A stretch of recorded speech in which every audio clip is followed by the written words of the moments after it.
Hello friends, welcome to our YouTube channel friends. In this video I am gonna tell you about how to make a 4K video recording in your iPhone. So let's start the video friends. First you have to open your camera, click on video, and you can see here at the top right corner there are resolution showing. From here you can change the resolution like HD at 30 and 60 fps, 4K at 30, 24, 30 and 60 fps.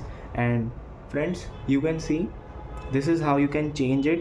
And let's make a video. You can see the quality when you just zoom it,